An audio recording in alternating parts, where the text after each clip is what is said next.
Quelque part dans l'océan, un bateau de pêche traverse une mauvaise passe. L'un des membres de l'équipage, un garçon de seulement 14 ans, est forcé de travailler là-bas parce que ses parents, des gens horribles, refusaient de le soutenir. Une terrible tempête frappe la zone, et les poissons commencent à tomber de leurs conteneurs, semant le chaos. Le garçon tente d'en retenir quelques-uns, mais au milieu de cette pluie de poissons, le temps s'arrête. Enveloppé dans une sensation terrifiante, il aperçoit une figure mystérieuse qui l'attache et lui appose un seau de vendu. Ensuite, le temps reprend son cours comme si rien ne s'était passé, mais le garçon disparaît du bateau.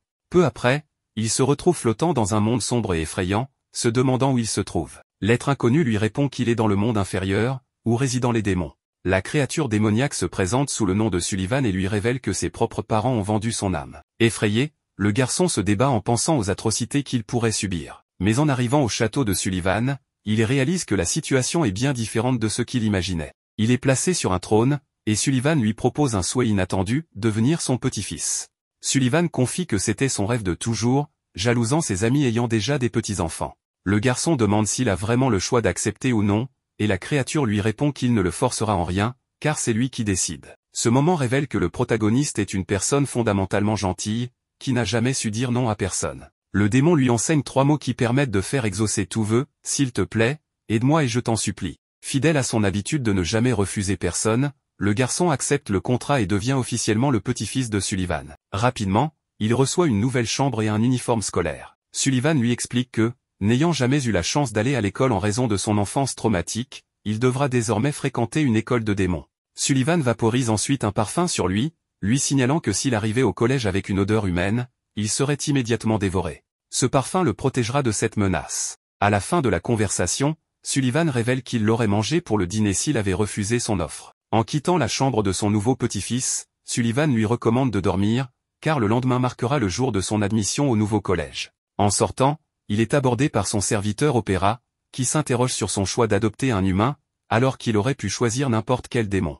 Sullivan lui répond mystérieusement qu'il comprendra bientôt les raisons de son choix. Le lendemain matin, le garçon prend une photo avec son grand-père devant l'école pour immortaliser cet instant. Après avoir dit au revoir, Sullivan laisse Opéra accompagner le jeune garçon jusqu'à l'entrée du collège, situé à l'issue d'une longue et sinistre vallée. Il se dirige ensuite vers l'auditorium où se déroule la cérémonie d'admission, alors que de nombreux élèves arrivent avec leurs ailes démoniaques. Les êtres du monde inférieur commencent à chanter l'hymne de l'école, exaltant l'honneur d'être un démon et affirmant que la seule utilité des humains est de servir de nourriture. À la fin, un bref discours est annoncé pour le directeur de l'école, admiré de tous comme le futur roi des démons. Malheureusement pour Hiruma, qui tentait de ne pas attirer l'attention, il découvre que son nouveau grand-père est en fait le directeur de l'école. Sullivan monte sur scène, annonçant qu'il a un nouveau petit-fils qui étudiera dans l'institution, exhibant fièrement une photo prise avec Hiruma le jour de sa première rentrée. Désormais, tout le monde sait que le nouveau venu est le petit-fils du directeur. Après cette annonce, les instructeurs introduisent le discours d'un représentant des nouveaux élèves, un prodige nommé Asmodée, idolâtré par tous. Hiruma se réjouit car l'attention se tourne enfin vers quelqu'un d'autre. Mais au moment où Asmodée s'approche de la scène, les instructeurs annoncent une erreur, ce n'est plus lui qui fera le discours, mais le petit-fils du directeur. Choqué, Hiruma se retrouve sur scène et découvre une lettre de Sullivan lui indiquant de lire exactement les mots inscrits. Ne comprenant pas, car ils sont en langue démoniaque, il prononce le discours, stupéfiant tout le monde avec des mots effrayants. À la fin, il est applaudi, un instructeur qualifiant le discours de dangereux et impressionnant. En demandant ce qu'il avait lu, Hiruma apprend qu'il s'agissait d'un puissant sortilège qui, mal récité, aurait pu faire exploser son corps. Il est déçu d'apprendre que le sort ne sert qu'à éviter de trébucher toute la journée. Alors qu'il descend de la scène, Hiruma est défié en duel par Asmodée, furieux d'avoir été éclipsé. Devant toute l'école, Asmodée lance de puissantes boules de feu qu'Hiruma esquive pendant 20 minutes. On comprend alors que cette incroyable capacité d'évitement provient de ses expériences passées, ayant survécu à ses parents cruels, il est devenu un maître pour esquiver tout ce qui est douloureux ou dangereux. Ses capacités de combat peuvent être faibles, mais sa défense est infaillible, ce qui impressionne tout le monde. Asmodée, frustré, décide alors d'utiliser ses arts martiaux, conjurant une épée de feu pour attaquer Hiruma. Mais Hiruma retourne l'attaque en utilisant la force d'Asmodée contre lui, provoquant une explosion et remportant le duel avec une prise spectaculaire, le German suplex. Tous les spectateurs sont impressionnés par sa performance. Plus tard, dans le bureau du directeur, Hiruma est terrifié par les événements de la journée, tandis que Sullivan est très fier de lui. Asmodée entre, s'incline devant Hiruma et lui jure fidélité. Il lui explique que, selon les règles, le perdant d'un duel devient le serviteur du gagnant, et il est maintenant prêt à aider Hiruma à gagner la loyauté de tous les élèves de l'école. Le matin suivant, il se réveille, effrayé par un terrible rêve où il est vendu, enfant, par ses parents au roi des démons. Mais en ouvrant les yeux, il réalise que sa réalité n'est pas si éloignée de ses cauchemars. Son grand-père lui rappelle que c'est son premier jour de cours, la veille n'était que la cérémonie d'admission. À partir de ce jour, il devra suivre des cours. Un peu angoissé, il pense à expliquer à Sullivan qu'il ne veut pas aller à l'école, mais il n'ose finalement pas exprimer son opinion. Il prend son petit déjeuner et remarque que la nourriture est bien meilleure que celle du monde des humains. Ensuite, le démon montre à son petit-fils des fournitures scolaires incroyables qu'il a achetées, y compris un réveil infernal pour le réveiller tous les matins. En sortant de la maison pour se rendre à l'école, le garçon aperçoit une nuée d'élèves volant vers l'établissement. Hiruma tente de ne pas attirer l'attention, mais en arrivant, il croise Asmodée, qui, heureux de le voir, lui dit qu'il a attendu 6 heures pour son arrivée à l'école. Les deux prennent ensemble le chemin de leur salle de classe. Le protagoniste découvre qu'il fait partie du même groupe que son nouveau serviteur, Asmodée. Ce dernier explique que l'école divise les 163 élèves en plusieurs groupes et qu'ils auront un rituel d'invocation de familiers, une ancienne tradition où les étudiants invoquent une bête magique pour la soumettre à leur volonté. Le rang de l'élève sera déterminé par le monstre qu'il réussira à invoquer. Dans la salle des familiers, le professeur Naberius Kalego, qui est aussi conseiller scolaire, les évalue. Il a une présence intimidante et ressent de l'aversion pour Hiruma depuis le discours de la cérémonie, espérant que le garçon échoue au rituel. Il montre aux élèves un panneau expliquant les étapes de l'invocation, dessiner un cercle de sang, placer la feuille dans le cercle magique, et brûler la feuille pour que la fumée prenne forme et fasse apparaître le familier. Frustré par cette explication détaillée, le professeur détruit le panneau et ordonne aux élèves de faire la queue pour commencer le rituel. La majorité des élèves échouent, ne parvenant qu'à invoquer de petites créatures. Puis vient le tour d'Asmodée, qui dessine un cercle de sang et réussit à invoquer une immense et majestueuse serpent blanc avec des ailes démoniaques et une queue enflammée. Tout le monde est émerveillé, et le conseiller reconnaît l'animal comme un cobra gorgon, impressionné par l'extraordinaire lignée d'Asmodée. Ensuite, c'est au tour d'Hiruma, qui redoute l'échec, pensant qu'étant humain, il ne parviendra pas à invoquer un familier et sera ainsi expulsé de l'école pour retourner dans le monde humain. Mais en réalisant les étapes du rituel, il libère accidentellement un pouvoir immense. Quand la fumée se dissipe, tout le monde est choqué de voir que le novice a invoqué. Le professeur Kalego lui-même. Kalego, seulement partiellement invoqué, demande à Hiruma de l'aider à entrer entièrement dans le cercle, sans quoi son corps serait coupé en deux. Le protagoniste obéit, transformant ainsi Kalego en son propre familier, un petit oiseau démon incapable de voler correctement. Hiruma gagne l'admiration des élèves pour cet exploit inattendu. Kalego, furieux dans sa forme démoniaque, essaie d'attaquer le garçon, mais une barrière magique rouge l'en empêche, car les familiers doivent obéir à leur maître. Après cet événement tumultueux, Hiruma et son professeur se rendent dans le bureau du directeur, qui explique qu'un pacte d'invocation ne peut être annulé et que Kalego sera lié au garçon pendant 1 an. Kalego, résigné, retourne à sa routine scolaire. Hiruma, quant à lui, commence à attirer l'attention dans les couloirs de l'école, devenant rapidement une célébrité pour ne pas avoir de rang défini et pour avoir fait de son professeur son serviteur. Alors qu'il se promène dans le couloir, il croise une jeune fille démon qui sort de sa classe, renversant une pile de caisses. Elle se présente comme Clara, une fille excentrique et extravertie. Asmodée explique à Hiruma qu'elle est connue pour son comportement étrange et qu'elle n'a donc aucun ami. Un professeur qui passait par là remarque l'agitation des élèves autour des trois et les envoie dans la cour de l'école. Une fois arrivés, il voit Clara, la fille étrange, leur proposer de jouer avec ses nombreux jouets macabres et de participer à des jeux légèrement troublants. Elle demande ensuite à Hiruma d'imiter certaines choses, avec un s'il te plaît, elle réussit à le convaincre de faire tout ce qu'elle lui demande, comme imiter un arbre, un vent violent, et un chien démoniaque. Ainsi, les trois passent une bonne partie de la journée à jouer et courir autour de l'école. Après 2 heures sans s'arrêter, Asmodée et son ami s'effondrent sans souffle sur l'herbe. Voyant cela, Clara sort une bouteille d'eau et une collation de sa poche pour ses nouveaux amis. Lorsqu'on lui demande comment elle fait, elle explique que c'est un pouvoir spécial de sa famille, elle peut sortir n'importe quel objet qu'elle a déjà vu au moins une fois de ses poches. Hiruma remarque que d'autres élèves profitent de l'innocence de Clara, lui demandant souvent de leur donner des boissons et de la nourriture. Le lendemain matin, Hiruma est réveillé par son réveil infernal et se rend immédiatement à l'école. En se promenant dans les couloirs, il entend des élèves dire que le seul intérêt d'Hiruma pour Clara est son pouvoir, ce qui déçoit profondément la jeune fille. Elle va alors voir Hiruma dans la cour et lui propose de jouer encore une fois. Mais Hiruma refuse cette fois, ce qui pousse Clara à insister. Elle finit par pleurer, disant qu'il est comme tous les autres, seulement intéressé par sa capacité. Hiruma nie et lui dit qu'il n'a pas besoin qu'elle lui donne de la nourriture ou des boissons, il aime passer du temps avec elle simplement pour ce qu'elle est. Touchée par ces mots, Clara est émue et sourit de joie. Le groupe d'élèves profiteurs arrive et demande, comme d'habitude, de nouvelles boissons. Cette fois, Clara fait apparaître une machine à boissons gazeuses juste au-dessus d'eux, leur disant de payer avec leur propre argent, leur donnant ainsi une leçon. Le jour suivant, Asmodée et Clara viennent chercher Hiruma personnellement à sa porte. Bien que surpris par cette amitié, il se demande s'il peut vraiment avoir des amis démons. Une fois à l'école, ils vont à la cantine où Hiruma découvre que les repas sont gratuits, mais la qualité dépend du rang de chacun. N'ayant pas encore de classement, il se retrouve avec les options les plus simples. Asmodée, voyant que son ami ne sait pas quoi choisir, décide de préparer les plats et lui demande de l'attendre à la table. Le protagoniste est heureux de cette attention, car il ressent pour la première fois qu'il se fait de véritables amis. En arrivant à table, Asmodée lui apporte quelques plats pour qu'il les goûte. Ils sont alors surpris de voir plus de 50 types de plats différents déposés sur leur table. Il s'agissait d'une blague de la part des autres élèves envers le nouveau, mais le garçon en profite et mange tout en quelques secondes. Par la suite, il remercie le chef cuisinier qui, épuisé d'avoir préparé tant de nourriture, finit par s'évanouir. Pendant ce temps, Clara crée du remue-ménage à un autre stand de nourriture en observant chaque aliment et en le reproduisant depuis ses poches, ce qui cause des pertes pour le propriétaire,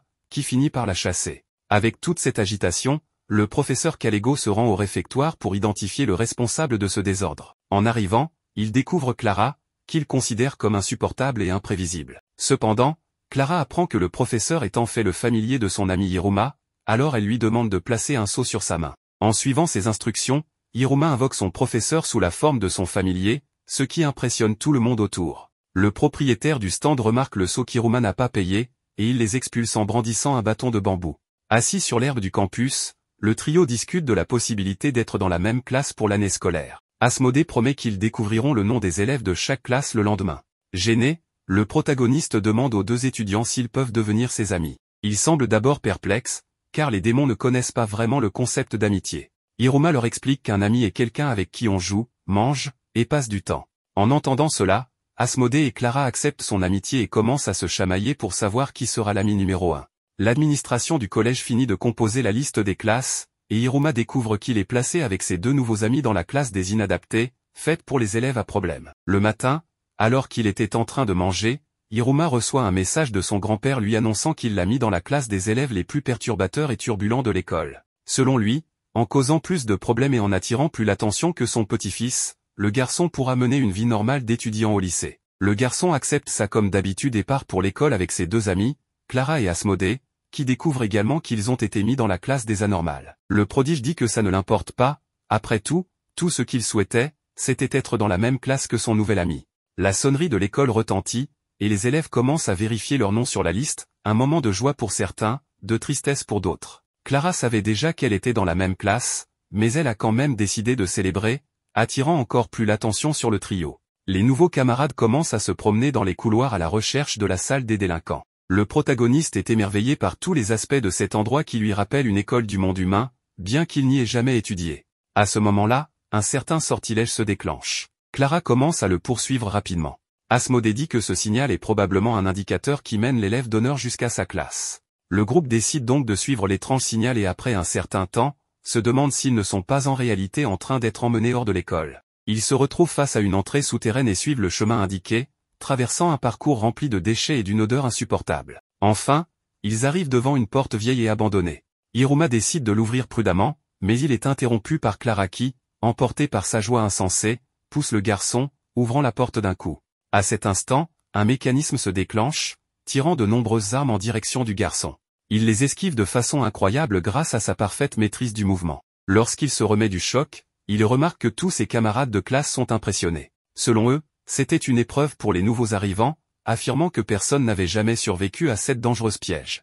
Un des étudiants de la classe dit que quelqu'un a été perforé par les épées, attirant l'attention de tous. Un nouvel élève entre alors par la porte, un gros dur envoyé dans la classe des anormaux pour avoir combattu un professeur. Il déclare qu'il n'est pas un lâche qui évite les lames, car il doit devenir le plus fort possible pour devenir le roi des démons. À ce moment-là, on apprend que ce titre n'est occupé par personne dans le monde inférieur. Celui qui sera choisi pour ce rôle doit être la créature la plus forte, la plus crainte par les autres. L'élève explique aussi que les démons sont classés en 10 niveaux et seuls ceux qui sont en haut de la liste, appelés Yod, peuvent briguer le poste de roi. Il raconte qu'il a battu son professeur lors d'un duel, car c'est la méthode la plus rapide pour monter dans le classement, puis menace Hiruma, lui disant que si l'élève d'honneur gêne son ascension, il devra en subir de graves conséquences. Asmodée interrompt la conversation et prévient le dur que son ami ne peut pas être menacé. Voyant qu'Asmodée est à la botte d'Hiruma, Sabro dit qu'il ne peut plus le compter parmi ses rivaux. Furieux, Il répond qu'il n'est pas son serviteur mais son ami.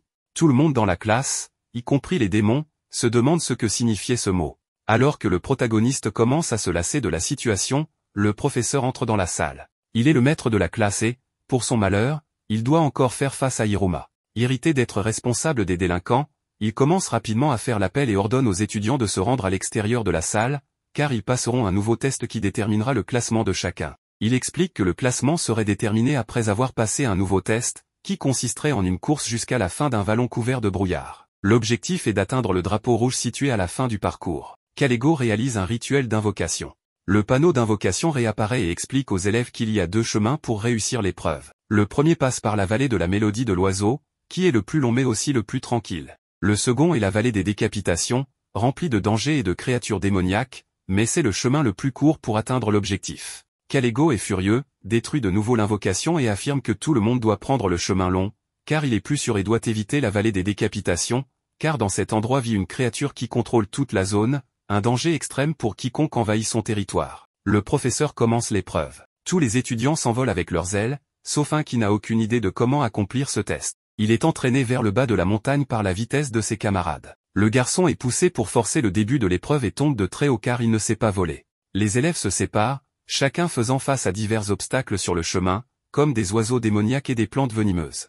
Asmodée avance à grande vitesse pour être le premier à atteindre le drapeau, utilisant son invocation serpent pour l'aider à éliminer tous les ennemis. À ce moment-là, le garçon prodige découvre que Clara était sur son dos tout ce temps. La fille a profité de la vitesse et de l'habileté de son ami, ce qui rend le jeune homme furieux. En plein milieu de sa crise de colère, Asmodée voit que Sabro a choisi de passer par la vallée des décapitations pour arriver au sommet du classement plus rapidement. Le dur passe par un décor catastrophique, entouré par une violente tempête, et avec le moindre faux pas, il pourrait être emporté dans les profondeurs de cet endroit. Kalego se demande ce qu'il est devenu d'Hiruma, et on apprend que le garçon, après être tombé de la montagne, a été capturé par un groupe de vautours démoniaques qui, en ce moment même, le portent dans leur bec. L'un des vautours dépose le protagoniste dans un nid très particulier. Asmodée essaie maintenant de sauver Clara, qui est en train d'être dévorée par une plante carnivore. La fille dit que c'est un destin cruel et se dit adieu à son ami. Le garçon prodige, n'en pouvant plus de la situation, utilise son épée de feu pour trancher la créature en deux et sauver la fille une bonne fois pour toutes. Hiruma remarque alors qu'il se trouve face à un gigantesque oiseau démoniaque et pense qu'il ne s'en sortira pas vivant. La bête commence à dormir, et en bougeant, le garçon remarque que sa jambe est blessée. Il tente de montrer à l'animal qu'il veut l'aider en se faisant lui-même une coupure, puis en y appliquant quelque chose pour arrêter le saignement, affirmant qu'il veut faire de même pour l'oiseau démoniaque. La créature accepte cette aide inattendue. Cependant, alors que le protagoniste se prépare à l'aider, une goutte de son sang entre en contact avec la blessure de l'oiseau, provoquant ainsi la guérison instantanée de la créature. Le garçon reste perplexe, ne comprenant pas ce qui s'est passé, et réfléchit à ce qu'un simple humain pourrait acquérir comme pouvoir dans le monde inférieur. L'oiseau décide de lui donner un coup de pouce jusqu'à l'endroit souhaité en guise de remerciement. Ainsi, les deux quittent le nid en direction de leur objectif. À ce moment-là, nous voyons que Sabro lutte contre le redouté gardien de la vallée des décapitations, une bataille extrêmement difficile. Le garçon du refuse de perdre, poussé par son désir de devenir le roi des démons depuis qu'il est tout petit. Aucun de ses frères ou membres de la famille ne s'est intéressé au poste,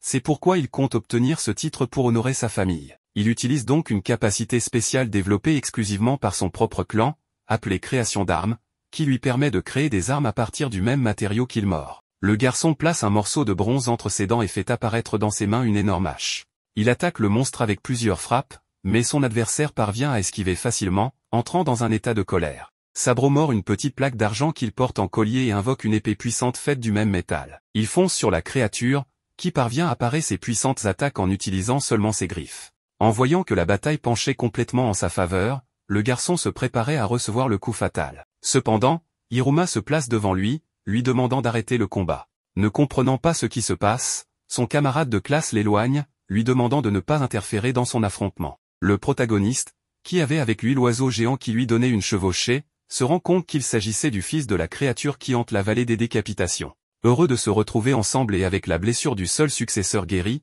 les deux créatures s'inclinent devant les garçons en signe de gratitude. À la fin du test, le professeur attend l'arrivée des élèves, et Asmodée est le premier à terminer la mission, déclarant que Clara était toujours sur son dos, profitant de sa vitesse tout ce temps. Le garçon prodige se demande où pouvait bien être Hiruma, imaginant que son ami était déjà arrivé. Le temps passe, et la grande majorité des étudiants terminent l'épreuve. Finalement, le protagoniste et Sabro, dans les dernières secondes, impressionne tout le monde en arrivant sur le gardien de la vallée, mais malgré cela, le professeur les reçoit en montrant la plaque de la dernière position, expliquant à ses camarades pourquoi ils ont été les plus lents lors de l'épreuve. Le professeur explique qu'il va annoncer le niveau de chacun à l'aide du hibou hareng, qui a observé tous les participants pendant tout le test. Il précise qu'il suffit de mettre la main dans la poche de la créature et d'en sortir une insigne, laquelle affichera le classement de chacun. Les élèves forment une file, et le premier à connaître son rang est Asmodée, qui obtient la 4e position parmi les 10 niveaux du classement démoniaque. Nous comprenons que plus le nombre est élevé, plus le démon est puissant, et évidemment, le garçon prodige surprend tout le monde avec son rang. Les étudiants reçoivent leurs résultats, et la plupart se retrouvent dans les dernières positions, avec les classements 1 ou 2, à l'exception de Clara, qui, étant la deuxième à avoir terminé l'épreuve, se classe en 3e position, ce qui agace son amie, sachant qu'elle a réalisé tout le parcours sur son dos. Hiruma est appelé pour connaître son classement et met la main dans la poche du hibou, mais il est effrayé et s'envole rapidement très loin du lieu. Le garçon est confus, n'ayant pas pu savoir à quelle position il était, mais ses camarades sont stupéfaits en voyant qu'il tenait un anneau en or. En voyant cela, Sabro se souvient de son enfance, où son père lui racontait la prophétie du roi démon, un être puissant d'un autre monde, qui porterait un anneau en or à la main droite. Une créature obscure sort de l'anneau, effrayant Hiruma. À ce moment-là, cette entité inconnue pousse un cri extrêmement puissant, mettant tous les démons proches dans un état de coma, à l'exception du protagoniste, qui ne souffre pas du tout de cette attaque sonore. Clara a alors l'idée brillante de chanter une berceuse à l'ombre démoniaque, et contre toute attente, cela fonctionne, apaisant la créature et cessant le cri assourdissant. Le professeur, qui avait l'intention d'intervenir, est menacé par la créature obscure, qui lui montre que si quelqu'un intervient, il se fera couper le bras. Les amis du garçon s'approchent pour aider, mais voient leur énergie drainée par l'entité maléfique. Alors que la situation devient de plus en plus complexe, le directeur de l'école arrive et informe Hiruma que cet anneau est un anneau glouton, qui se nourrit du pouvoir de son porteur. La créature criait ainsi car cela faisait un long moment qu'elle n'avait pas été nourrie. Le directeur explique qu'en gardant le monstre nourri, le garçon n'aura aucun problème avec lui. Son grand-père lui donne une partie de son énergie pour que le démon retourne dans l'anneau. Ainsi, la première journée d'école se termine, avec tous les élèves classés. Hiruma finit à la position la plus basse, n'ayant pas obtenu son insigne avec le hibou. Mais au final, le garçon est heureux du résultat, car cela lui permet de ne pas attirer l'attention de qui que ce soit. Le lendemain, il poursuit sa vie d'étudiant normalement, sans attirer les regards des autres élèves. Entre-temps, son grand-père ne lui facilite pas la vie en le déposant devant les portes du collège dans sa nouvelle carrosse. En suivant les ordres de son maître, Opéra déroule un tapis rouge et annonce l'arrivée du futur directeur. Le garçon se sent gêné par toute cette mise en scène et, immédiatement, baisse la tête pour se diriger vers sa nouvelle classe. Ce jour-là, après avoir fait l'appel, le professeur Kalego informe les élèves qu'ils auront de nouvelles leçons avec d'autres tuteurs et qu'ils doivent éviter de faire des idioties pour le reste de la journée. Ainsi, Hiruma et ses amis passent la journée entière à apprendre sur divers domaines de l'éducation démoniaque. À ce moment-là, la classe se trouve dans la Tour des Fleurs, un lieu où ils vont apprendre la démonologie avec la professeure Stola. Cette nouvelle tutrice explique que l'activité du jour consiste à faire fleurir une plante en utilisant la magie pour accélérer le processus.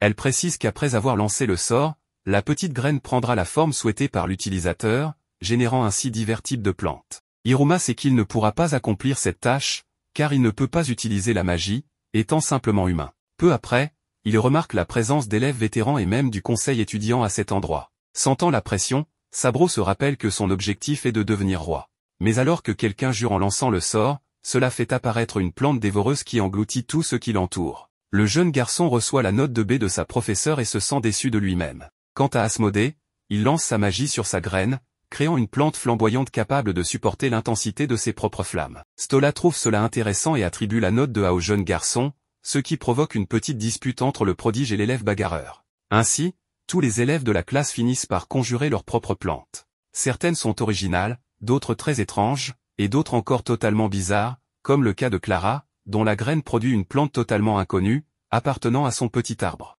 Hiruma, voyant que tous ses camarades réussissent à invoquer quelque chose, tente à son tour de lancer le sort sur sa graine. En récitant les mots magiques, une lumière émerge de son anneau. La magie opère alors, émettant une lueur bleue qui illumine toute la tour des plantes. Son grand-père ne s'en inquiète pas. En fait, l'anneau de gloutonnerie qu'il lui avait offert le matin même a été imprégné de son propre pouvoir. Cela permet à quiconque portant l'anneau d'utiliser des sorts. À cet instant, un gigantesque cerisier japonais prend racine et s'étend à travers une grande partie de l'institution. Quelques secondes plus tard, un élève se précipite dans le bureau de la présidente du conseil étudiant pour l'informer de cet événement. Elle réfléchit alors, se rappelant que cet arbre ne pousse que dans le monde des humains. Dans ses mains, elle tient un carnet contenant des notes sur la possibilité que certains élèves soient réellement humains. Plus tard dans la journée, on découvre qu'il existe un groupe d'élèves froids et calculateurs qui parcourt l'école, traquant les élèves turbulents et désajustés pour leur donner une leçon. Ce groupe d'élite est connu sous le nom de Conseil étudiant, dirigé par sa présidente, qui est aussi leur leader. Cependant, elle continue de douter de l'existence des humains, car seuls les démons de rang élevé ont accès à cette information. Elle entre dans une salle secrète, ouvrant un passage dissimulé menant à des manuscrits anciens de sa famille qui confirment l'existence des humains. En ouvrant un livre, elle découvre une histoire romantique entre deux étudiants. Ce n'était pas un simple manga. Elle est fascinée par cette histoire, mais en même temps confuse, car elle ne comprend pas tout ce qui est écrit. Sentant la présence de quelqu'un qui s'approche, elle range rapidement le livre et quitte les lieux sans se faire remarquer. Dans les environs de l'école, Hiruma propose son aide pour nettoyer les nombreuses pétales tombés de l'arbre qu'il a invoqué. Les travailleurs lui demandent alors d'emmener tous les nombreux sacs de déchets à l'extérieur. Fidèle à sa nature de ne jamais refuser une demande, il accepte. Asmodée, son ami, s'approche pour l'aider et, afin de lui épargner du travail, il brûle tous les déchets sur place. Mais en déplaçant les sacs, Clara trébuche sur une pierre, renversant les résidus sur ses camarades. Le protagoniste, réalisant qu'il se fait tard, suggère qu'il devrait rentrer. Toutefois, il décide de rester pour nettoyer tout le désordre. Plus tard, alors qu'il parcourt les couloirs de l'école, Hiruma croise la présidente du conseil étudiant.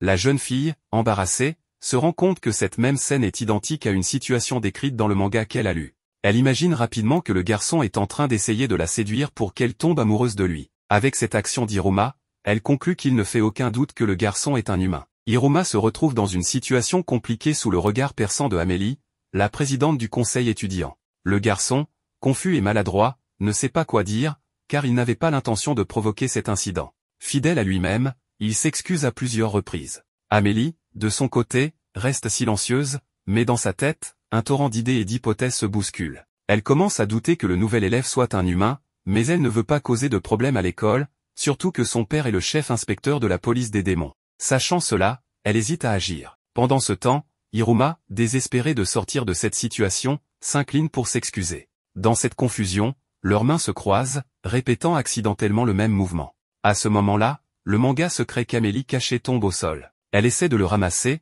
mais Hiruma est plus rapide. En ouvrant ce petit livre et en lisant quelques pages, il est submergé par la nostalgie. Il s'agit de Mémoire du premier amour, un manga qu'il avait lui-même contribué à créer lorsqu'il travaillait comme assistant dans une maison d'édition. Hiruma se souvient de l'histoire romantique entre deux lycéens.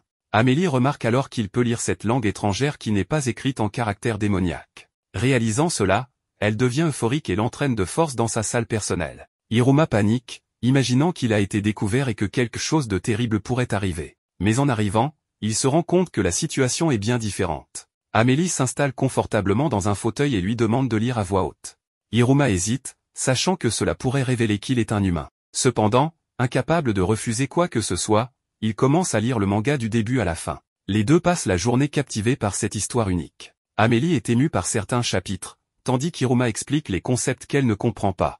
À mesure que le temps passe, Hiruma réalise qu'il fait déjà nuit. En vérifiant son téléphone démoniaque, il remarque que son grand-père lui a envoyé plusieurs messages à cause de son retard. Amélie prend le téléphone d'Hiruma et enregistre son numéro dans ses contacts, pour qu'il puisse la reconnaître et venir immédiatement la voir. Le garçon court ensuite chez lui et réfléchit en chemin au bon moment qu'il a passé avec elle. De son côté, Amélie est désormais convaincue qu'Hiruma est un humain, mais elle veut plus de preuves avant de confirmer sa théorie. Elle décide de lire tous les volumes du manga Mémoire du premier amour pour s'en assurer. De retour dans sa chambre, Hiruma reçoit un message d'Asmodée l'informant que le conseil étudiant le recherche pour discuter de l'incident de l'arbre géant. De plus, la présidente du conseil étudiant veut lui parler, sans qu'il sache encore qu'il s'agit d'Amélie elle-même. Le lendemain, alors qu'il se prépare pour l'école, Hiruma a une brève conversation avec Opéra, son majordome. Celui-ci lui demande s'il souhaite retourner dans le monde humain. Opéra explique que s'il atteint un rang élevé, il pourrait retrouver sa vie d'avant. À ce moment-là, le protagoniste réfléchit à sa vie passée, où ses parents ne se souciaient absolument pas de lui. Dans ce nouveau monde, en revanche, il a un grand-père qui répond à tous ses besoins. S'il retournait sur Terre, il risquerait probablement de mourir de faim et de vivre dans la rue. Mais dans le monde souterrain, il a une grande maison, toute la nourriture qu'il peut manger, et, pour la première fois de sa vie, de véritables amis. En y réfléchissant, Hiruma se rend compte qu'il n'a aucun avantage à revenir à sa vie précédente. Alors qu'il est perdu dans ses pensées, il croise Clara et Asmodée en chemin pour l'école. Le trio se dirige ensemble vers la cantine après que la sonnerie retentit. Dans la classe, Sabro, un de ses camarades, commence à le perturber simplement par sa présence. Pendant ce temps, Hiruma reste pensif, repensant aux réflexions qu'il avait eues plus tôt ce matin.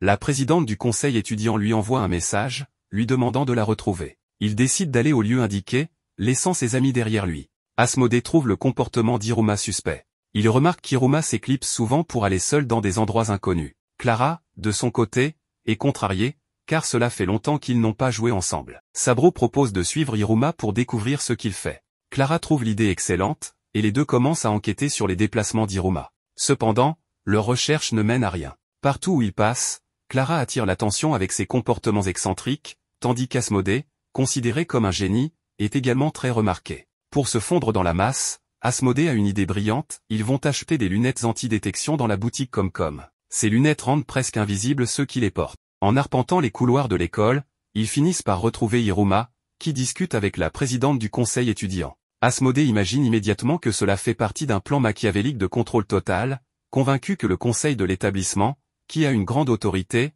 est la cible de leur ami. Il s'émerveille de la stratégie supposée d'Hiruma, pensant qu'il vise à détruire le conseil étudiant. Dans la salle de la présidente, Hiruma commence à lire un nouveau volume du manga pour Amélie. Elle écoute attentivement la narration, mais lorsqu'il arrive à une partie évoquant des rêves, elle interprète cela comme une référence aux ambitions. Elle en profite pour lui demander quelles sont ses ambitions. Hiruma répond qu'il souhaite voir toutes les personnes autour de lui heureuses.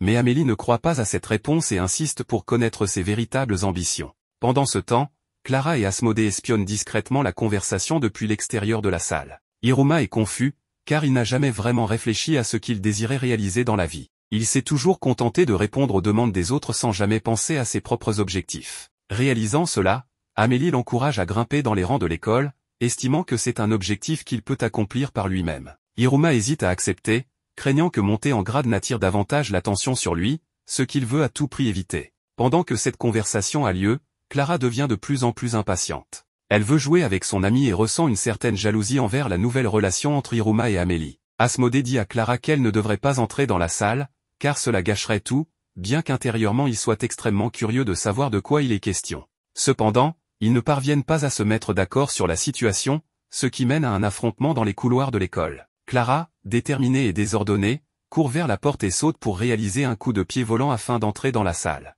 Asmodée, se plaçant devant elle, bloque son coup et déclare qu'il ne la laissera pas passer. Clara, utilisant ses techniques d'acrobatie, roule sur Asmodée mais ce dernier le repousse. Elle recharge en lançant un distributeur automatique sur Asmodée, mais il l'intercepte. Elle va même jusqu'à invoquer une tronçonneuse pour forcer l'entrée. De son côté, Asmodée parvient à contrer toutes les tentatives d'invasion de son ami. Quelques secondes plus tard, Clara détruit carrément le mur de la salle à l'aide d'une incroyable machine de démolition. Finalement, elle réussit à ramener Hiruma de son côté. À ce moment, Amélie prend congé d'Hiruma, lui disant qu'ils auront encore l'occasion de discuter à plusieurs reprises. Le lendemain, Clara, la meilleure amie d'Hiruma, se demande pourquoi il l'a remplacée par la Rouge, un surnom qu'elle a donné à Amélie à cause de ses longs cheveux rouges. Saburo lui explique qu'en suivant les règles du livre des démons, si quelque chose vous est pris, vous devez le reprendre. Il lui affirme que la seule solution est de conquérir Hiruma sur le plan romantique pour qu'il reste toujours à ses côtés. Entendant cela, Clara est sous le choc, mais décide de mettre ce plan en pratique rapidement. Durant les cours, les élèves doivent choisir une catégorie d'apprentissage pour se spécialiser. Les options incluent étudier en classe sous la supervision d'un professeur ou s'entraîner sur le terrain à l'aide de magie tout en affrontant des défis pour progresser. Sans hésiter, Hiruma choisit l'option la plus sûre, étudier sous les conseils d'un tuteur. Asmodée, voyant le choix de son ami, opte pour la même voie. Clara, cependant, choisit d'assister à un cours sur les relations romantiques avec des incubes, exclusivement réservés aux filles. En voyant cela, Asmodée en conclut que Clara ne sait pas lire et a sélectionné cette option par erreur. Clara, toutefois, le confronte en déclarant qu'elle a délibérément choisi ce cours, car elle veut apprendre à conquérir quelqu'un. Dans sa nouvelle classe, Clara a pour tutrice une professeure experte en art romantique, une véritable succube. La professeure explique que l'art de conquérir son bien-aimé doit être entraîné et perfectionné par toutes les filles. Ce n'est qu'ainsi qu'elles pourront faire en sorte que leur cible tombe rapidement amoureuse. Avant de commencer son enseignement, elle utilise sa capacité spéciale, le scope romantique, qui permet de mesurer le niveau d'attractivité de toutes ses nouvelles élèves. Certaines affichent naturellement un pourcentage élevé, tandis que d'autres sont dans la moyenne. Mais la professeure rassure ses élèves, le score le plus bas jamais enregistré est de 21%. Avec une formation ciblée, elles pourront augmenter leurs résultats. Cependant, lorsqu'elle utilise sa technique sur Clara, la surprise est totale, Clara n'a que 2% d'attractivité, un score si bas que même les bébés ont généralement 3%. La professeure s'interroge sur l'innocence de Clara et lui assigne immédiatement une tâche, lire plusieurs livres sur les techniques de séduction comme premier exercice.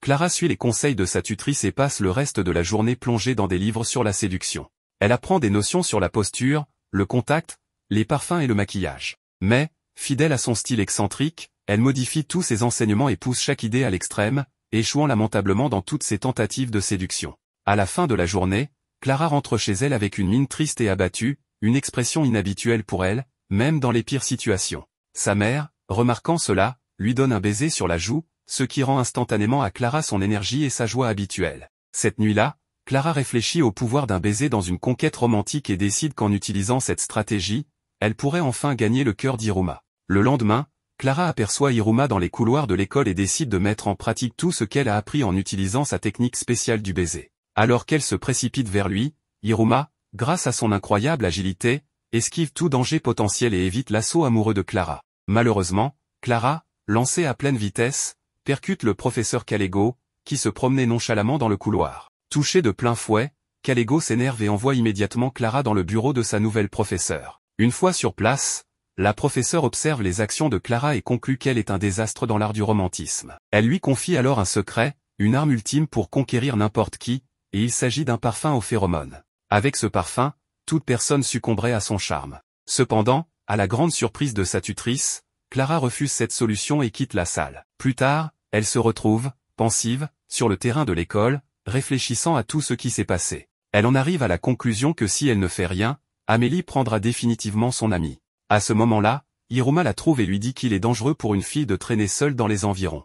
Clara est émue par la prévenance d'Iruma et réalise qu'il la voit comme une véritable fille. Elle lui annonce alors qu'un jour, il tombera amoureux d'elle, quoi qu'il en coûte. Iruma, troublé, sent son cœur battre plus fort. Ensemble, ils vont retrouver Asmodée. La professeure, qui observait discrètement la scène, remarque que le niveau d'attractivité romantique de Clara est passé à 10%. Cette nuit-là, Iruma passe son temps à réfléchir aux décisions qu'il devra prendre et au choix de son objectif principal. Le lendemain, alors qu'ils sont au réfectoire, le protagoniste confie à ses amis son objectif actuel, gravir les échelons du classement coûte que coûte. Il demande leur aide pour y parvenir. Asmodée, impressionné par cette détermination, réfléchit aux exploits incroyables déjà accomplis par Iruma dans l'institution. C'est un honneur pour lui de recevoir cette requête, et il affirme qu'il acceptera avec joie de l'aider à progresser. Iruma tempère les attentes en expliquant qu'il veut simplement passer du niveau 1 au niveau 2 pour le moment. Malgré cela, Asmodée proclame à tout le réfectoire qu'un jour, Iruma atteindra le sommet du classement démoniaque. Ce même jour, le trio se rend dans le gymnase souterrain de l'institution. Asmodée explique à Iruma qu'il existe plusieurs façons de monter dans le classement scolaire. La première consiste à obtenir de bonnes notes lors des examens périodiques de promotion, qui se déroulent en classe. Il ajoute que le prochain test aura lieu dans une semaine et sera organisé sous une forme très particulière, un match utilisant le canon d'exécution, une arme conçue pour les combats entre démons. Lors de ces épreuves, les participants manipulent d'étranges créatures. Une fois qu'elles mordent leur cible, elles ne la lâchent qu'après destruction totale. Le dernier survivant est déclaré vainqueur. Cette idée terrifie Iruma, mais Asmodée le rassure en expliquant que, en raison du nombre élevé de décès causés par ces armes, elles ont été remplacées par des balles. Et, au lieu d'un champ de bataille, les matchs auront lieu dans un gymnase, transformant l'épreuve en un jeu de balles aux prisonniers infernales. Asmodée demande alors à Clara d'invoquer des poupées vaudou pour servir de partenaire d'entraînement. Ainsi, le trio d'amis passe un bon moment à s'entraîner en vue du grand test. Iruma commence à se sentir plus confiant, persuadé que ce n'est qu'un simple sport collectif du monde humain. Cependant, cette sérénité s'effondre lorsqu'il reçoit un lancer puissant d'une des balles. Il réalise que ses camarades veulent également s'entraîner, tout comme le reste de la classe présente dans le gymnase. Chacun est motivé à pratiquer pour l'examen qui approche. Mais cette épreuve n'aura rien d'ordinaire, les démons utilisent leur technique magique pour lancer ou bloquer les balles, transformant ce qui semble être un simple jeu en une compétition redoutable. Asmodée conseille à Iruma de trouver un entraîneur expérimenté pour l'aider. Sur ses conseils, Iruma décide de demander l'aide de son grand-père, le directeur de l'école. Pendant ce temps, le professeur Kalego, furieux, se demande où sont passés tous les élèves, puisque personne n'est venu assister à ses cours. Plus tard, Iruma se retrouve à la maison avec son grand-père, prêt à commencer son entraînement. Le directeur comprend l'inquiétude de son petit-fils concernant les techniques magiques que les autres élèves utiliseront pendant l'examen. Cependant, il le rassure en lui disant que tout se passera bien s'il suit attentivement ses instructions. Le directeur donne un conseil crucial à Iruma, prononcer le mot libéré juste avant de lancer la balle. Intrigué, Iruma suit les instructions. À sa grande surprise, au moment où il dit ce mot et effectue son lancer, le pouvoir de l'anneau qu'il porte s'active. Il convoque un puissant dragon entouré d'éclairs, qui se fusionne avec la balle et détruit un énorme rocher sur place. Hiruma est effrayé par la puissance de l'anneau et déclare qu'il ne veut blesser personne pendant le test. Il explique à son grand-père que l'utilisation de cet objet serait beaucoup trop dangereuse. Le directeur lui offre alors un artefact magique à placer sur sa main. Il lui assure que, grâce à cela, il pourra attraper n'importe quelle balle lancée contre lui. Hiruma le remercie chaleureusement, mais son grand-père précise que, s'il veut vraiment s'entraîner sans recourir à la magie, il devra chercher un autre professeur. Et ce dernier a déjà une idée précise de la personne idéale pour ce rôle. Opera arrive alors pour commencer l'entraînement avec Hiruma. Il lui explique qu'il devra apprendre à faire plus que simplement esquiver les balles s'il veut monter en rang. Ainsi, les deux passent toute la journée dans une intense session d'entraînement. Le lendemain, les pratiques continuent. Opera dit à Hiruma de ne plus esquiver les balles car il les arrêtera à chaque fois qu'elles sont sur le point de le toucher au visage. Toutefois, son corps réagit instinctivement en les esquivant. Voyant cela, Opera intensifie les séances d'entraînement en ajoutant des exercices de force et de résistance. Après plusieurs jours, Hiruma est épuisé, allongé dans son lit. Dans le couloir, son grand-père demande à Opera comment se déroule l'entraînement de son petit-fils. Opera répond que, pour l'instant, Hiruma n'a pas réussi à attraper une seule balle. Cependant, il ajoute que le garçon semble s'amuser énormément malgré tout. Lors du dernier jour d'entraînement, Hiruma met en pratique tout ce qu'il a appris.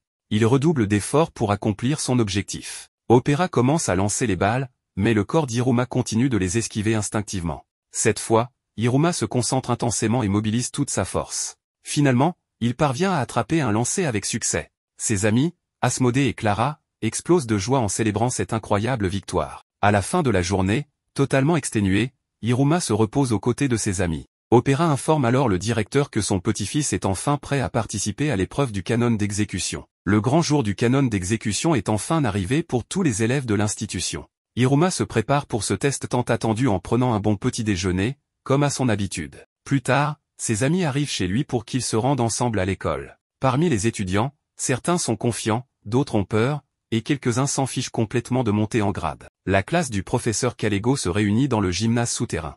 Ce dernier annonce que les règles du test seront rappelées et demande à tout le monde de bien écouter. Avec un simple claquement de doigts, il invoque un écran interactif qui affiche les instructions de l'examen. Voici les règles, les élèves doivent se diviser en deux équipes. Si un joueur est touché par la balle, il doit quitter le terrain, mais il peut continuer à lancer la balle depuis l'extérieur. Même en touchant un adversaire, il ne peut pas revenir sur le terrain. L'utilisation de magie sur la balle est autorisée, mais il est interdit d'utiliser directement la magie sur les autres participants. Une fois les règles expliquées, Kalego détruit l'écran interactif avec un soupir, puis annonce que les membres de l'équipe gagnante monteront en grade, tandis que ceux de l'équipe perdante descendront. Il distribue ensuite des brassards pour distinguer les équipes, jaune pour l'équipe A et rouge pour l'équipe B. Clara est ravie d'être dans la même équipe qu'Hiruma, tandis que Asmodée est surpris d'être placé dans l'équipe rouge. Mécontent, il proteste auprès de Kalego, mais ce dernier lui explique qu'il a séparé les deux amis pour équilibrer les forces des équipes. Asmodée accepte la décision et réfléchit à des moyens d'aider Hiruma, même en étant dans l'équipe adverse. Le test commence, et l'équipe rouge élabore une stratégie pour éliminer un premier adversaire. Pendant ce temps, Asmodée, pensif, cherche un moyen de soutenir son ami tout en gagnant la compétition. Rapidement, la balle est volée par un élève opportuniste. Cet élève, avec la balle en main, demande à ses adversaires qui sera sa première victime. Effrayé, Keroli invoque une barrière de glace pour se protéger. Mais le lanceur détruit cette défense d'un seul tir, touchant légèrement la tête de Keroli. Kamui intervient à grande vitesse pour sauver sa coéquipière de l'élimination en attrapant la balle. Cependant, il traverse la ligne ennemie pour offrir la balle à un camarade, ce qui lui vaut d'être éliminé, provoquant la colère de son équipe. Alors que Keroli se prépare à tirer, elle remarque que plusieurs autres balles apparaissent sur le terrain, semant la confusion parmi les participants. Cette magie provient d'un élève qui sort des balles magiques de ses poches, rendant la situation chaotique pour les deux équipes. Agacé par le vacarme provoqué par ses camarades, Picero décide d'agir. Avec un sort puissant, il détruit le sol du gymnase, projetant toutes les balles dans les airs, laissant les joueurs bouche bée face à sa puissance. Hiruma parvient à identifier la véritable balle et, sans hésitation, il l'attrape de toutes ses forces. Cependant, il est éliminé en utilisant une magie interdite sur le terrain, ce qui entraîne une perte supplémentaire pour l'équipe jaune. Malgré cela, Hiruma est heureux d'avoir réussi à saisir la balle. Maintenant qu'il l'a entre les mains, il se prépare à la lancer, mais un problème se pose, il se rend compte qu'il s'est toujours concentré sur la défense et n'a aucune expérience en attaque. Il reste perplexe, incapable de savoir comment effectuer un tir puissant. C'est alors que Sabro lui prend la balle et lui assure qu'il va s'en occuper. Ce dernier vise Asmodée, qui est plongé dans ses réflexions. Avec toute sa force, Sabro lance la balle. Cependant, Asmodée, calme et concentré, l'arrête facilement d'une seule main, malgré sa vitesse supersonique. Irrité d'avoir été pris pour cible, Asmodée, emporté par sa colère, retourne la balle à Sabro avec une telle force qu'il l'élimine immédiatement. Clara, déterminée à venger son coéquipier, tente à son tour de prendre sa revanche, mais Asmodée, fidèle à sa réputation, l'élimine également. Petit à petit, le jeu avance, et de nombreux démons sont exclus du terrain. Finalement, il ne reste plus que 2 joueurs, Asmodée, représentant l'équipe rouge, et Hiruma, le dernier membre de l'équipe jaune. Observant la situation, Asmodée envisage de laisser Hiruma le toucher pour lui offrir la victoire. Mais il repense à tous les efforts qu'Hiruma a fournis lors de ses entraînements et à sa détermination pour devenir plus fort. Avec cela en tête, Asmodée décide de jouer sérieusement et d'utiliser toute sa puissance contre son ami. Après tout, permettre une victoire facile rendrait inutile tous les progrès d'Hiruma. Les 2 amis se préparent à s'affronter dans un duel final. Pendant ce temps, Amélie, accompagnée du conseil étudiant, se rend sur le terrain pour observer ce match épique. Asmodée, entouré d'une aura flamboyante, concentre toute son énergie dans ses mains et projette une balle enflammée à une vitesse fulgurante en direction d'Hiruma. Ce dernier, courageux, surmonte sa peur, court vers la balle et l'attrape avec force. Hiruma utilise ensuite la puissance du lancer d'Asmodée pour renvoyer la balle en contre-attaque. Pris par surprise, Asmodée est touché, et l'équipe jaune remporte la victoire. Tous les élèves célèbrent la fin de ce match intense, félicitant Hiruma et Asmodée pour leur incroyable performance. Le professeur Kalego annonce qu'Hiruma a monté en grade et atteint désormais le niveau 2. Pour la première fois de sa vie, Hiruma ressent une immense joie et un profond sentiment de satisfaction. Avec un grand sourire, il réalise que tous ses efforts en valaient la peine. Amélie s'approche de lui et lui explique que ce qu'il ressent, c'est son ambition qui s'éveille, la fierté d'avoir atteint un objectif personnel. De retour chez lui, Hiruma informe son grand-père qu'il a progressé et le remercie, ainsi que le majordome Opéra, pour leur aide précieuse durant son entraînement. Cette nuit-là, Hiruma s'endort avec un profond sentiment d'accomplissement, heureux d'avoir trouvé sa propre ambition. Le lendemain, le protagoniste continue de lire les nouveaux chapitres du manga pour Amélie. Cependant, leur moment de lecture et de drame est interrompu par le retentissement de la cloche, marquant le début des cours. Amélie lui dit qu'elle le contactera plus tard pour qu'ils se retrouvent à nouveau. Chacun se dirige alors vers sa classe. La classe des inadaptés est surprise par l'arrivée d'un nouveau professeur. Il se présente à la classe sous le nom de Robin Bals, et explique qu'il sera responsable des cours de conjuration des familiers. Ce jour-là, les élèves participeront à une leçon en plein air. Le professeur demande à chaque élève d'invoquer son familier. Le premier à s'exécuter est Asmodée, qui invoque un gigantesque serpent démoniaque. Sabro, jaloux, affirme que son familier est bien meilleur, puis invoque un kelpie, une créature aquatique. Les 2 garçons commencent à rivaliser pour savoir lequel des 2 familiers est le plus puissant, mais Robin les interrompt. Il invite ensuite Clara à procéder à son invocation. Clara, remplie de joie, invoque rapidement son familier démoniaque, Fofo, une créature rare connue pour son comportement étrange et imprévisible. Robin est impressionné par sa capacité à communiquer avec son familier, même si celui-ci n'émet aucun mot. Ils semblent en parfaite harmonie, comme s'ils étaient faits l'un pour l'autre. Le professeur explique que la leçon du jour est dédiée à renforcer les liens entre les élèves et leurs familiers. Vient ensuite le tour d'Hiruma. Le garçon, visiblement nerveux, explique à Robin qu'il risque de mourir s'il utilise un sort de conjuration. Robin le rassure en lui disant qu'il ne court aucun danger, car cet exercice est uniquement à des fins pédagogiques. Pendant ce temps, le professeur Kalego, dans son bureau, examine des documents. Un assistant lui rapporte une nouvelle plainte d'élèves l'accusant d'être constamment en colère et méchant. Kalego ne prête aucune attention à ces accusations, mais à sa grande surprise, il est soudainement téléporté ailleurs. Hiruma termine sa conjuration, et le familier qu'il invoque n'est autre que Kalego lui-même, sous sa forme monstrueuse.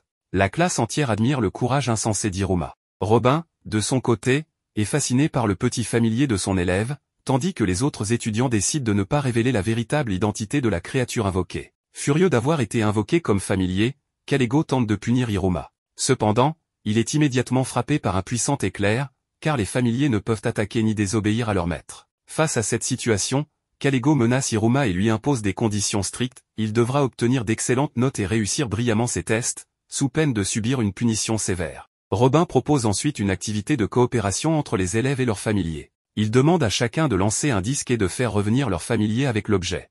Hiruma, mal à l'aise, refuse de participer. Mais Kalego insiste, affirmant que cela fait partie de l'évaluation, et qu'Hiruma doit obtenir une bonne note pour éviter de nouvelles réprimandes. Le protagoniste finit par passer le test avec son familier. Les autres élèves observent leur professeur Kalego, qui marche lentement, et commencent à chuchoter et faire des commentaires à son sujet. Hiruma leur demande immédiatement d'arrêter, soulignant qu'ils ignorent de quoi leur professeur pourrait être capable en cas d'explosion de colère. Malgré cette relation étrange entre le maître et son familier, le duo parvient à réussir le test, accomplissant plusieurs activités nécessitant leur coopération, comme danser ou courir ensemble. À la fin de la leçon, Asmodée et Sabro utilisent les pouvoirs de leurs familiers respectifs et se préparent à un véritable affrontement pour déterminer qui est le plus puissant, le gigantesque serpent de feu ou le cheval démoniaque aquatique. Kalego intervient rapidement et donne une leçon de morale aux deux élèves ainsi qu'à toute la classe.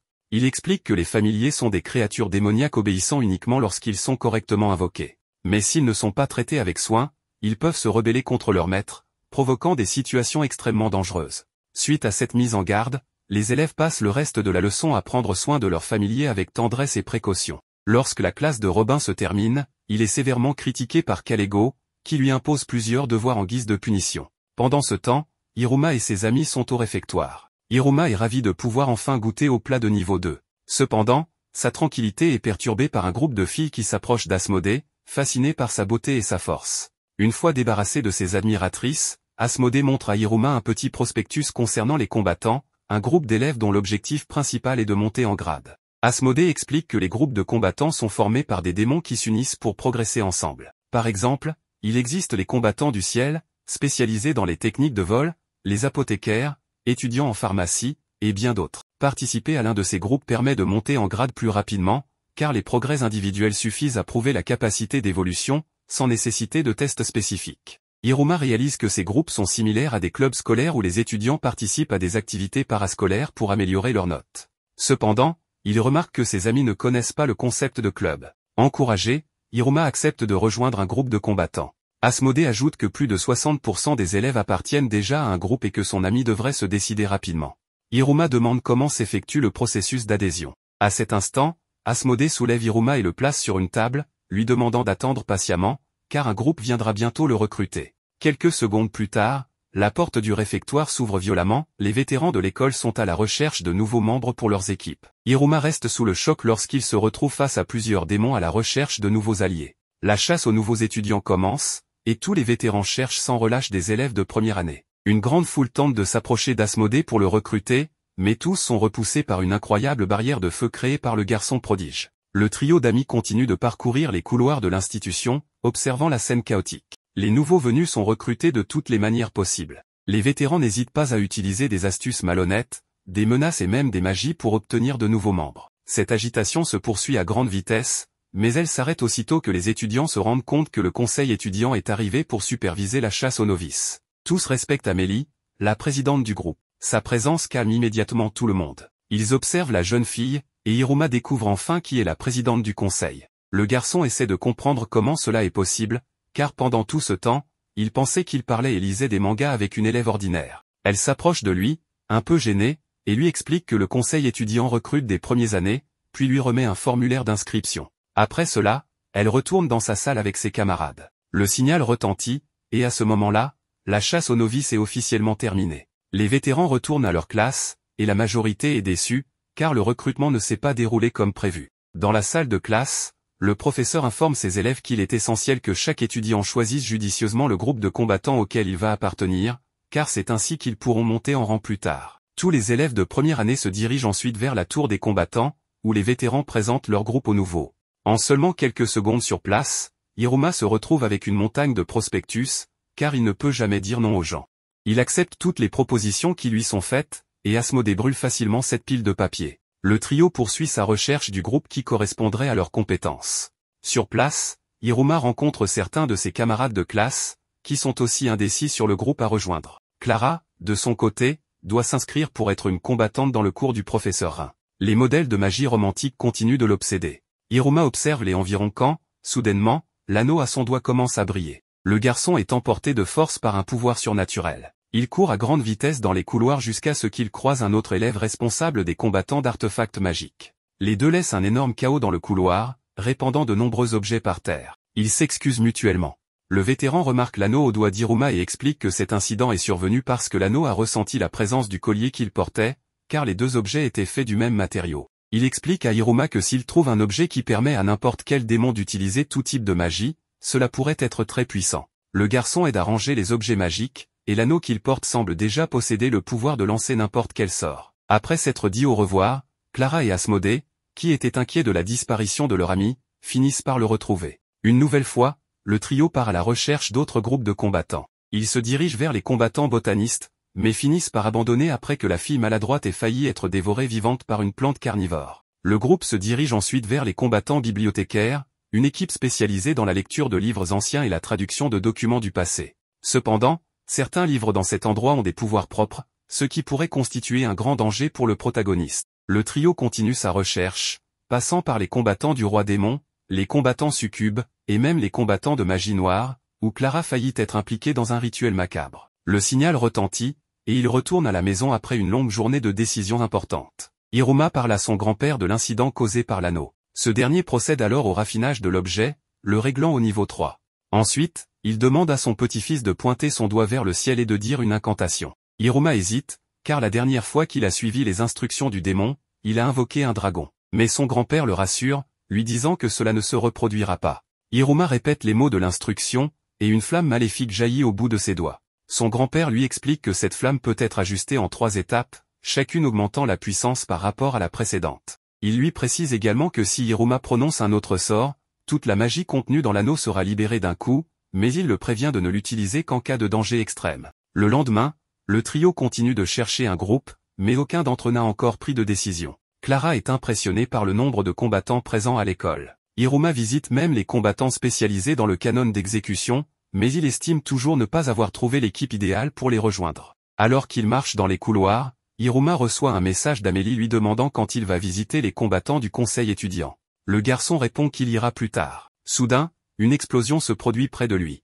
Il remarque que l'explosion provient de la salle des combattants d'artefacts magiques et retrouve de nouveau le vétéran qu'il avait rencontré plus tôt. Après l'incident dans la salle des combattants d'appareils magiques, Hiruma finit par se porter volontaire pour aider Kiryu, le vétéran qui dirige ce groupe. Le leader du club explique au protagoniste qu'il est le seul membre de sa propre équipe. Pendant ce temps, Amélie est déçue par son ami désinvolte, qui lui envoie un message l'informant qu'il ne pourra pas visiter le club du conseil étudiant ce jour-là. La jeune fille est attristée, car elle avait préparé une belle réception de bienvenue. Hiruma commence alors à en apprendre davantage sur les appareils magiques, des objets imprégnés d'une sorte de magie. Le vétéran souhaite montrer à ce novice quelques pièces de sa collection. Le premier objet est une sphère qui brille lorsqu'elle entre en contact avec le pouvoir de l'utilisateur. Le second est une poupée qui interagit avec les gens grâce à la magie. Cependant, Hiruma remarque que le vétéran, en démontrant le fonctionnement de ces objets, finit par s'affaiblir. Cela pousse Hiruma à penser qu'il n'est pas le seul à être maladroit avec la magie. Le vétéran explique qu'il travaille sur un nouveau projet capable de fournir de la magie à n'importe qui.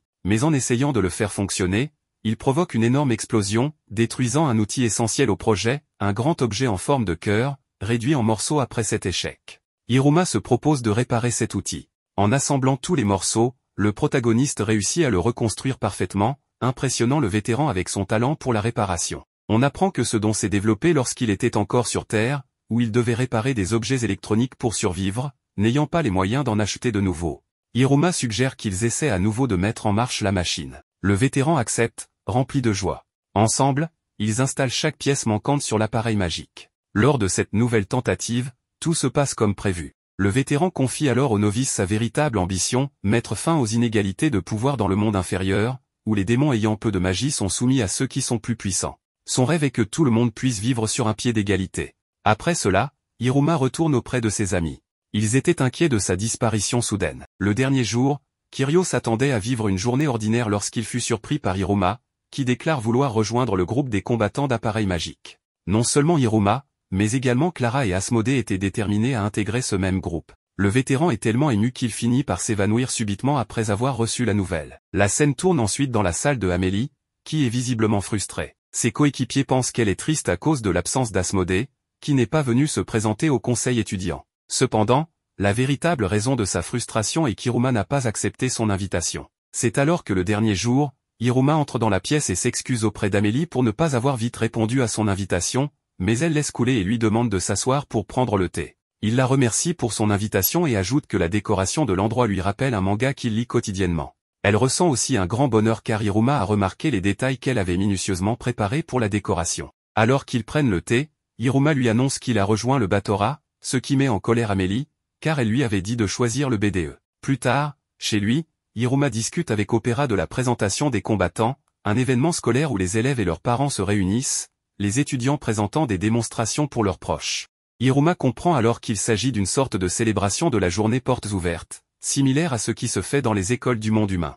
Pendant qu'Opéra organise tout l'équipement nécessaire pour filmer de manière exceptionnelle les démonstrations du garçon, Hiruma lui demande où se trouve son grand-père. Il apprend alors que Sullivan est parti à une réunion extrêmement importante avec d'autres grandes figures du monde des enfers. Les 13 démons les plus puissants du monde démoniaque se rassemblent au 665e étage de la tour Babel. Leur objectif, décider une fois pour toutes qui sera le prochain roi des démons. Cependant, certains membres de ce groupe ne se présentent pas, laissant les présents décider de celui qui occupera ce poste. La compétition fait rage entre 3 démons, le premier, Bélial connu pour son incroyable intelligence, le second, Sullivan, connu pour ses capacités extraordinaires et enfin, Lévi, connu pour sa force de leadership. Le débat vire au personnel au moment de la décision, et une pagaille éclate, interrompant temporairement la réunion. Pendant ce temps, au 666e étage, les 3 candidats se retrouvent autour d'une table. Le choix du nouveau roi des démons devait se baser sur le fait de posséder le meilleur petit-fils. À cet instant, Bélial et Lévi montrent des photos de leurs petits-enfants respectifs, vantant leur intelligence, leurs compétences et leurs personnalités uniques. Sullivan, silencieux jusqu'à présent, présente alors des photos de son propre petit-fils, Hiruma, mettant en avant son apparence adorable. Les démons remarquent qu'Hiruma a une allure admirable, mais Bélial et Lévi interrogent Sullivan, comment peut-il avoir un petit-fils alors qu'il n'a même pas d'enfant? Confronté à cette question, Sullivan admet avoir triché dans cette compétition.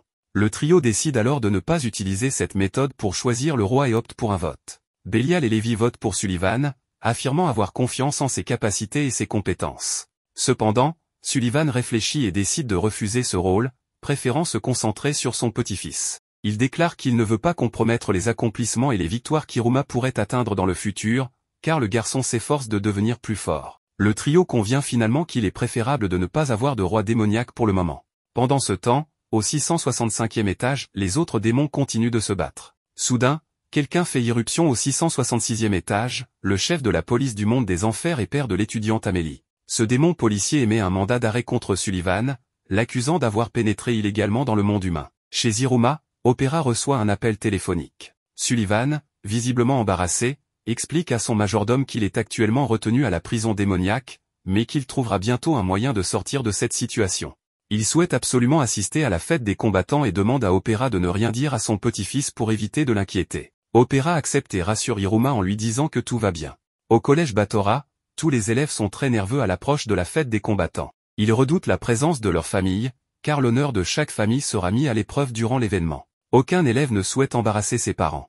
Le professeur Kalego les encourage, leur rappelant qu'ils doivent avoir confiance en eux et ne pas laisser la peur les envahir. Après ces paroles motivantes, les élèves se calment. Peu après, une coordinatrice de l'institution demande à Kalego de se rendre dans le bureau du directeur. Depuis l'arrestation de Sullivan, la situation au collège Batora est instable. Tous les professeurs et tuteurs se demandent comment les choses vont évoluer. Kalego est choisi parmi les enseignants pour assumer temporairement le poste de directeur. Ce choix avait déjà été envisagé en cas de problème, et il est considéré comme la meilleure option pour diriger l'école, étant le professeur des désajustés. Dans la salle des combattants d'appareils magiques, Hiruma est avec ses amis et Kiryu. Ce dernier confie que ses parents ne viendront pas à la fête, car ils n'ont pas de fierté envers un fils ayant un si faible potentiel magique. Hiruma se reconnaît dans ces paroles, car ses propres parents n'ont jamais été très présents dans sa vie, que ce soit durant son enfance ou aujourd'hui. Kiryu explique que son tuteur, celui qui l'a aidé à intégrer le groupe des appareils magiques, sera son responsable pour l'événement. À cet instant, Kiryu reçoit un appel de son tuteur. Celui-ci le critique sévèrement et l'accuse de ne pas avoir encore organisé quoi que ce soit pour la présentation de l'événement. Après avoir raccroché, furieux, Kiryu rassemble les nouveaux membres de son équipe pour qu'ils l'aident à préparer la fête des combattants. Le quatuor se rend sur les lieux de l'événement et est surpris par le nombre impressionnant de stands et de tentes déjà installés par les autres groupes d'élèves. Chaque emplacement appartient à un groupe de combattants, certains attirant particulièrement l'attention, comme les dompteurs d'animaux magiques, les combattants de magie et même les combattants de jus. Le groupe d'Hiruma est enthousiaste en voyant tout cela, mais lorsqu'ils découvrent l'emplacement réservé à leur stand, leur excitation retombe. Leur espace est minuscule, à peine un cinquième de la taille des autres stands. Malgré cela, l'équipe décide de tout donner pour se démarquer, car une prestation remarquable pourrait les faire grimper dans le classement. Les idées fusent parmi les membres du groupe. Hiruma propose de trouver quelque chose qui attire les regards. Asmodée, fier de ses flammes, insiste pour les intégrer au spectacle, car elles représentent l'honneur de sa famille. Clara, quant à elle, propose d'ajouter de nombreuses explosions à leur projet, affirmant que plus il y en a, mieux c'est. Le protagoniste, en essayant de combiner toutes les idées de ses amis, arrive à une conclusion brillante, produire un feu d'artifice. Ainsi, l'espace limité ne serait plus un problème, car l'attraction se déroulerait dans le ciel et inclurait du feu ainsi que des explosions, comme suggéré. Tout le monde approuve cette idée fantastique. Kirio propose alors qu'il passe la nuit à l'institution pour réaliser quelques tests avant le jour de l'événement. Le groupe accepte et décide de rester au collège pour la nuit. Plus tard dans la soirée, Kirio démontre son pouvoir héréditaire appelé barrière, une protection invisible qui le protège chaque fois qu'il est impliqué dans une explosion d'appareils magiques. Le vétéran tente de reproduire les feux d'artifice, mais il trouve cela difficile car ce concept n'existe pas dans le monde des démons.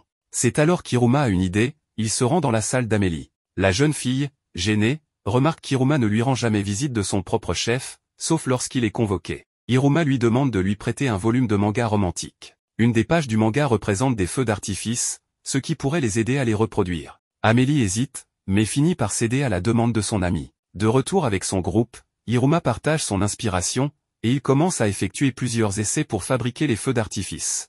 Après de nombreuses tentatives et erreurs, le groupe des combattants d'appareils magiques se réunit dans une zone ouverte pour tester leur prototype. Avec l'aide des flammes d'Asmodée, la poudre est libérée et explose dans le ciel, produisant une magnifique présentation.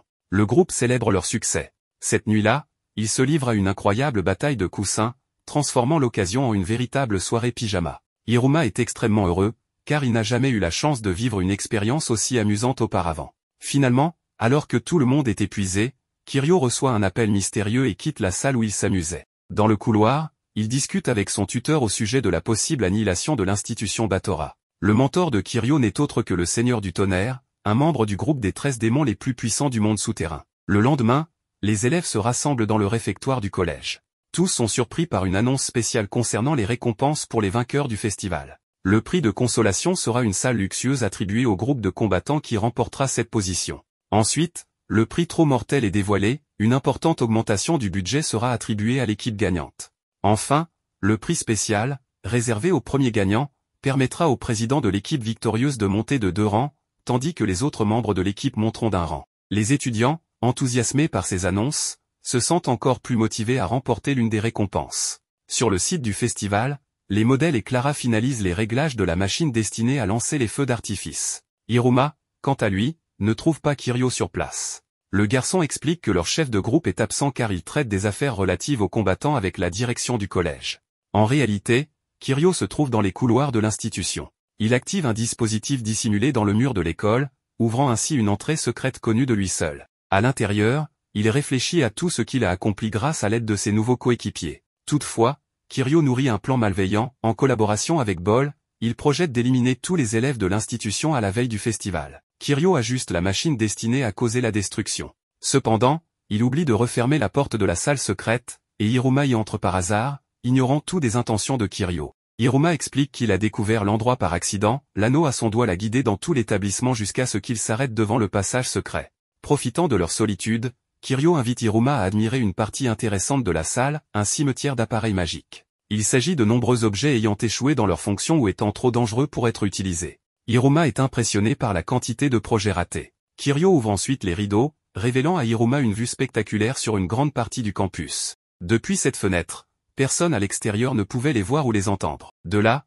ils observent une scène typique de l'institution, un professeur énerve le professeur Kalego en lui donnant des surnoms absurdes. Kirio partage son ambition, créer des appareils magiques capables d'aider les démons les plus faibles à gravir les échelons du classement, afin de mettre fin à l'humiliation qu'ils subissent. Pour lui, tous les démons sont égaux et ne devraient pas être discriminés. Iruma, touché par le rêve de son ami, lui propose de viser le prix spécial du festival. Ainsi, il prouverait que même les plus faibles et les moins doués peuvent atteindre leurs objectifs à force de travail. Kirio est surpris par l'idée du novice, mais il lui rappelle que la première place est presque toujours remportée par le groupe des démons les plus puissants de l'institution. Kirio dit à Iruma que son idée est très ambitieuse et admire sa détermination à vouloir remporter le prix.